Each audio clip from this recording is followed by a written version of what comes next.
What's up, y'all? CJ Finley here with Thrive on Life, back for another little educational video. And today, what we're going to be talking about is the 3 different channels you should be focusing on when you start your business. Now, I'm going to be targeting personal training, coaching, and freelancing right now, but this tutorial can pretty much apply to any type of business that you're starting. But I'm tailoring a little bit of the examples towards those types of businesses. So if you watch my previous videos, I tend to talk for a little bit, then go into a mind map. We're going to do the same thing here. And the whole goal of these videos is to be as valuable as possible to you so that you can then go and implement the knowledge that I am transferring into your own business, brand, product, idea, whatever it is that you're trying to do. So if this hits home with you, please let me know. If it doesn't hit home with you, also let me know. I love to be as valuable as possible at all times. And any new ideas you have or anything that you're working on, would love to help you get to the next level. So let's kick this right off and go right to the mind map. So essentially, when you're starting anything, the way that you kind of need to break down your business is, let me make this full screen, is acquisition, retention, referrals. Literally just drill this into your head over and over and over again. There's 3 parts to your business. You're going to be acquiring customers or clients, you're going to be retaining them, and then you're going to be getting referrals from them. If you do this and you master all 3 of these channels, you're going to have a very successful business. What tends to happen though is a lot of people only focus on the acquisition in the beginning, because it's like, when I start a business, I need to make money. I need to acquire 20 customers, 100 customers, thousands of users on my app. And what that ends up happening, they all focus on acquisition, but they don't create enough retention where those customers fall off immediately. So there's this constant cycle of gain new customers, lose them, gain new customers, lose them. And in business, that is extremely, extremely costly. For those that know CAC, customer acquisition costs, CAC, the more you can reduce that, get customers in for cheap, retain them for a really long time, and get referrals from them, you're building a very sustainable model. So that's why it's kind of broken down into this. So let's dig a little bit deeper into each channel. So acquisition. Before you go to acquire any customers, whether you're a personal trainer, health coach, or a freelancer, you need to define what your target customer is. Now, this can be difficult in the beginning because you might not have the experience to understand like the exact intricacies of customers and customer avatars. So you could also look at it as like, what channels do you kind of want to go after? So for instance, for personal training, you have people that want to lose weight, gain weight, run faster, jump higher, solve health issues. Like, I hurt my knee, right? There's so many different lanes that people fall.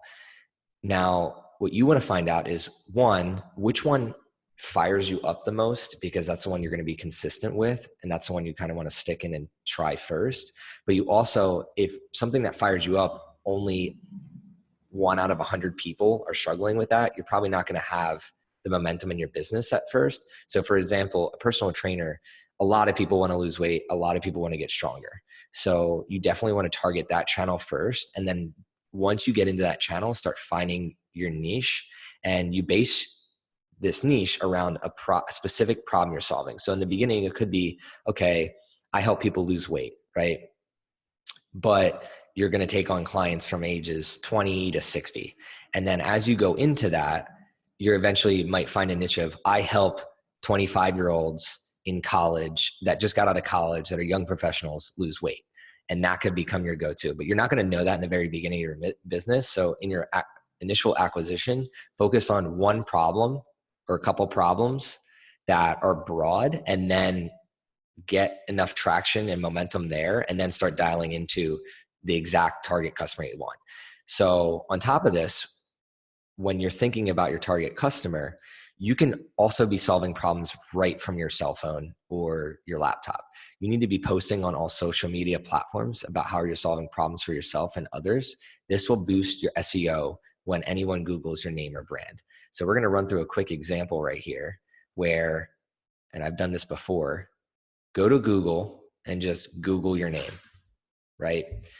If you're competing with other people for your name, you have to think of it like a brick and mortar where, say, you're a restaurant and you sell tacos, and then right next door, someone else moves in and they sell tacos too. Well, you're competing heavily for that space. So what's going to disrupt and differentiate you? And this is where you need to work smarter, not harder. Twitter, LinkedIn, your website, Instagram, Facebook, they help you with your SEO, YouTube. So the more you can post on those platforms, even if it's not that quality, because that's what everyone gets stuck on. Like, I'm running through my shitty laptop computer right now. Just get going, build that momentum. So when people Google your name, because they will, and you rank first for that name, you automatically get their eyes more so than them having to go digging for you. So let me go back to, crap, I don't think I actually showed you that. Yeah, I didn't. So look, this is me kind of messing up. I'm going to switch the screens real quick. I'm going to stop share, go back to what I was talking about right here. So I Googled my name. There it is. So Twitter, LinkedIn, website, Instagram, some articles, YouTube. So you want to do the same thing for yourself. I'm going to go back to the mind map. Okay, cool. So posting on platforms, how you're solving that problem for other people and yourself. This is going to help build that initial momentum digitally, so that when people Google your business or whatever you're working on, you're validated, you build that trust. The next thing that you need to do is, now that you've started posting on social platforms, go into communities where these target customers and channels already exist. Now, you can be doing all of this simultaneously, defining your target customer, posting online, going into these communities, and then engaging with the community and solve problems for free. So anybody that's posting in these communities, offer your services for free. Hey, I'd love to hop on a call with you. Hey, what are you working on? Make all the attention about them. If you do this, you're going to name that initial influx of people that are looking to have their problem solved. And these bigger fish that don't have the time necessarily anymore to give away free work, you can do that. That's how you build your initial portfolio.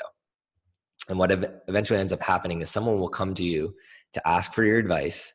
And when this happens, you need to trade your time and energy of solving that problem for their attention. Then that attention, once they give it to you, help them solve their problems, will they give you a testimonial? Will they share about your product or service online? Will they write about you? You need to ask for this trade straight up. If the potential person is not willing to trade for your time in solving their problems, then you got to move on to the next person. Do this 5 to 10 times, get enough clout, as they say, and then hopefully what you're going to end up doing is getting them to share about you, write a testimonial, be very direct with all this stuff and transparent. You're giving up your time. Time is money. If you're helping them solve problems, they should be willing to just write a short testimonial, help you with promoting, whatever it may be, tell their friends and family, write on Facebook, however you want to go about it, just test. This is a great area to test in. There's no right way necessarily. And then the last thing is, once you get that initial clout, you kind of ran through your target customer, think of something where you can do a launch around to grab. It's like an attention grab. What service or product can you go to in groups that solves a problem for multiple people that you've noticed, and then do a launch with it? Be honest with them that you're just starting on your own journey and that you're going to build them in as founding members. This will help them earn trust, you'll earn their trust, you'll build rapport, and focus on the long term. So if you have to cut your prices in half for the founding group, that's well worth it for your long-term success, because you're going to learn more critical knowledge and advice from that little group so that you can implement into the next round. And then you can raise your prices up or go at full price, because you'll have all these testimonials, people raving about you. You want to create those 10 raving fans about you to then get your strong foundation. Okay, so the next thing we're going to talk about is retention. When you're in retention, you need to have a pre, during, and post project or client working system. Most people go into it and they just go willy-nilly, and then they never build out their systems, and they're wondering why they're always on this hamster wheel of new client, they fall off, new client, they fall off, always constantly having to sell, always never enough time to focus on being as intentional as I should with my current clients, right? So you need to have this plan before you start racking up the clients. What this looks like is, before you get a client, that's what I mean by pre, you need to focus on understanding your customer and providing immediate value. And here's an example of that. So what you can easily do, Google Drive is free, is define your target customer and then go through the journey of, like, before they sign up, what can I give them for free? What documents can I give them? Then once they sign up, what survey could I have them fill out that helps me better serve them? So for instance, we're going to use personal training here. We're going to work with John Doe, right? So immediately before he signs up with me, I can say, hey, I got this, all these documents, all these things ready for you to go. Once you sign up, I'm going to release it to you, right? So then let me share my screen to this before I make that same mistake as last time. There we go. We got John Doe.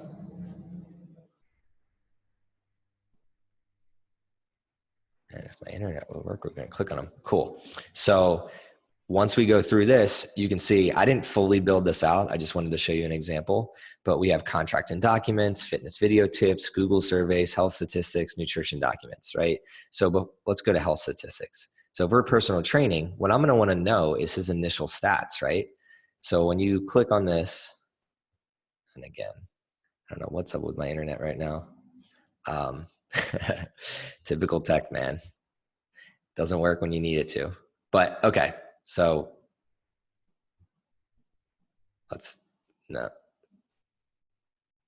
whatever. I don't know why they're not opening, but we're going to move right on. So in health statistics, I have, right when he signs up, I have his 1 month, his 2 month. In fitness video tips, different videos that they can unlock. So you're going to have this initially built out. And then what you're going to do is you're going to create, let's say,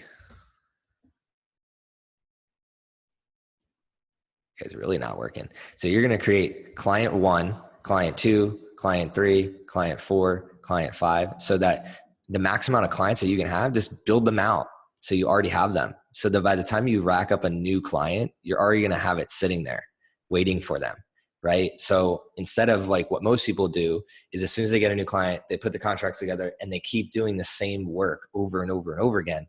Build this initial system so that when you get that client, you're good to go. Let's go back and share the screen again. Okay, cool. So then once you have that pre-system set up for when you initially get a client, you want to focus on during. And this is where accountability and documentation are everything, because at all times, people just want to know what it is that they need to be doing and what do they have to focus on so they can get to the next level. And this is where Trello, Basecamp, Asana, all those things come into play. So I'm going to share another little link. So Corey from Claw Athletics, he was a beast at the accountability side of things. So we're going to look all the way back. So the cool thing from a business standpoint is we can look back to when he initially started, which was November of 2018. And since November then, December, January, February, May, June, July, everything he was working on is documented. So in terms of retention, the biggest thing for retention is, are you accomplishing what you told your clients you were going to help them accomplish? So you help them set goals. They attack the goals in their accountability, whether it's Trello, Basecamp, whatever. And then you reflect. Create goals, attack goals, reflect. Create goals, attack goals, reflect. And before you know it, within a year, they've hit all their goals and then some, strictly because week over week, they've been accountable. And you've now retained your client longer than you probably would because they see the results. Because what ends up happening is, once we get a client, if we don't help them see the results, then they start feeling like, oh my God, like, was this the right person to hire? For instance, a good example is personal training. When you first get a client, they're not going to see any physical results, right? So they might not lose that much weight in the beginning, but they might be able to do squats better, push-ups better, whatever it is. So because of that, you need to create a video of when they first got to you, how poor they were at these different movements. And then 1 month later, do the same exact movements. They're going to be really good at the movements. And even if they only lost 5 pounds, you're going to visually cue them and be like, oh my God, I just got to keep going. So you're going to build that system in to retain them in the long run. You want to do that before you get a massive amount of clients. So think of that in the beginning. Let's go back. And then post. So really here, you just need to have some sort of strategy for how you can continue to provide value to your client and customer in exchange for their continued attention. Testimonial blogs, videos, email campaigns, podcasts, what can you continue to help them with? So if you're a personal trainer and you help, their goal was to lose 25 pounds and they lost 25 pounds and now they can go off and run on their own, what else in their life can you help them with? Do they want to public speak? Do they want to create their own podcast? Do they want to create their own website? This is typical. Once you help people solve some of their goals, they're going to continue to ask you like, hey, I've been thinking about this, or hey, I've been thinking about that. Either connect them with somebody else you know, or then you can build in products or services to help them in exchange again for their attention. They could be the founding member of your new product or service or things like that. And they can be that champion that you need them to be for the long run, so that again, you're selling less and they're basically selling for you because you help them solve their problems. And the last little pillar is referrals. Your clients are your sales team. I want you to repeat this. Your clients are your sales team. Drill this into your head over and over and over and over again. I've seen time and time again, personal trainers and coaches and freelancers not realize that every moment that they're working, every minute you're working in your business with your clients, nobody is selling you. Nobody cares about you. We have these big corporations where they have sales teams. Guys, you don't have that. What is your sales team though? Social media, blogs, testimonials, referral discounts. So say John Doe worked with me and I say, hey, everyone else that you bring to me, I'm going to give you a kickback of $200. Now that's going to, if John Doe's incentivized by money, he's probably going to bring me some customers. Now that's way cheaper than a marketing campaign or a sales team or $1,000 video that you're going to have to spend time creating. Just telling John, hey, I'm going to give you $200 for everyone that you bring me, right? Start this from the beginning. Create the documentation, create everything so that once they come in, they immediately are primed with understanding your referral program. Now, broad scale examples of this: referral programs, affiliate programs, ambassador programs. All I really care about is that you strategize before you get into the weeds of having some sort of referral built in to your product, service, business, right? So this is the 3 pillars. Again, I didn't really get into the weeds of anything. I can definitely teach on all these different things. And at Thrive, we can help you with a lot of these different funnels. But what you really want to focus on is, if you're new into the game of personal training, health coaching, or freelancing, or if you've been in it for a while, is focus on sharpening all 3 of these sections. If one is lagging behind, pull it up. So you kind of want to have an even structure across the board, and then slowly but surely, week over week, month over month, year over year, keep building out these things, and you're going to have a sustainable business that's going to pay you and everybody else that you bring in for your entire life. So again, if this was helpful for you, please let me know. If it wasn't, let me know as well. And until next time, this is CJ Finley with Thrive on Life. Thrive on, y'all.